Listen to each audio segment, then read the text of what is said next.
For today's nga sa ating mini vlog, mga kasis at mga kamami ko, tara at kayo ay iikot ko dito sa aming resort na pinuntahan kahapon sa Elliot Resort. Dito nga yan mga kasis sa Kalumpit. At ayan nga yung aking mga sis, nag-aayos sila ng kanilang mga isusuot dahil nga sila ay magsisimula ng mag-swimming kasi yung mga bata ay nagsiswimming na kaagad yung iba pagkadating pa lang. At ayan nga si Daddy, nagpaparinga siya ng uling kasi nga kami ay may dalang bangos at kami ay mag-iiyaw.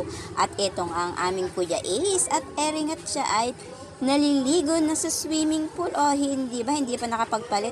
Diretso na talon at yung mga batang ere ay tuwang-tuwa sa kanilang pagsiswimming at enjoy na enjoy ang aking bunso o si Kuya Ace ko. O pasisid-sisid pa. Sana all marunong mag-swimming at lumangoy. O ito yung pinakakwarto nung resort na ito. O ang ganda o. Ayan, di aircon po yan. Pwede rin po kayong mag-video ko doon sa loob. At yun naman ay kubo. O ayan yung pinakakabuuan ng resort na ito. Ang ganda. Kaya mag-i-enjoy kayo. At ito naman yung kabilang bahagi ng resort. Dito sa may tabi ng kubo at ere nga may manggahan. Napakaraming bunga. At meron pa silang pag-ering papuso na tad-tad ng mga bulaklak. Tayo ngayon nag-picture dyan kanina. At ito yung pinakakubo nila. O, ang ganda. 2 rooms yan mga kamamis at aircon din yan. At tamang-tama po yan sa inyo. Pag po kayo ay mag-overnight dito sa Elliot Resort. Ayan po yung kanilang kwarto. Maganda po kasi at malamig kasi nga po kawayan to pinakakubo niya. At ayan yung aking dalawang kasis na nag-picture. Ayan, hindi nila alam silang aking na video. At ayan yung mga bata na talagang nag-e-enjoy sa kanilang swimming. O ayan yung aking mga kasis. O sige, todo sa pagkuha ang aking sis Rika sa pagpo-post ni sis Luz. O enjoy na enjoy ang lahat sa pagsiswimming dito sa Elliot Resort. Kaya kung gusto nyo rin mag-swimming na buong family, ito po ay saktong-sakto at suwak na suwak sa pampamilya. Ayan mga kasis. At ayan nga po, pupuntahan natin yung aking dalawang kasis. O, si sis Rika at si sis Luz.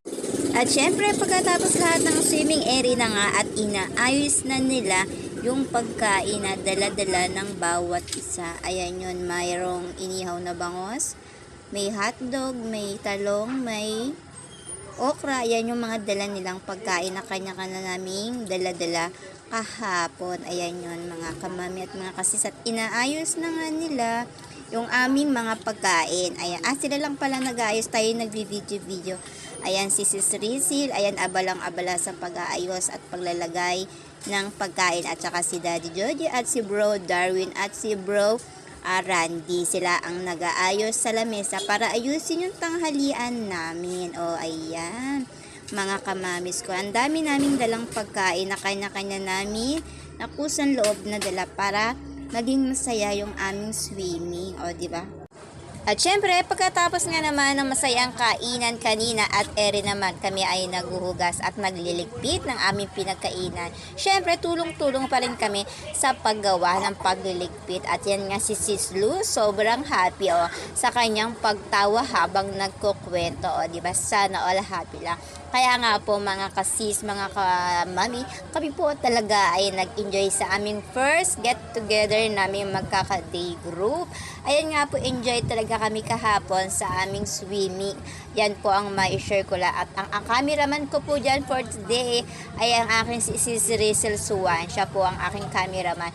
At ayan nga, may paikot pa siya doon mismo sa may pinagkainan namin kanina. Ako kahapon pala. At ayan ang kanyang asawa, si Bro Joseph, ay naman si Daddy Joji, si Sis Rika, si Bro Randy at ang kanyang asawang si Sis Joy. Ayan nga po yun mga kasis.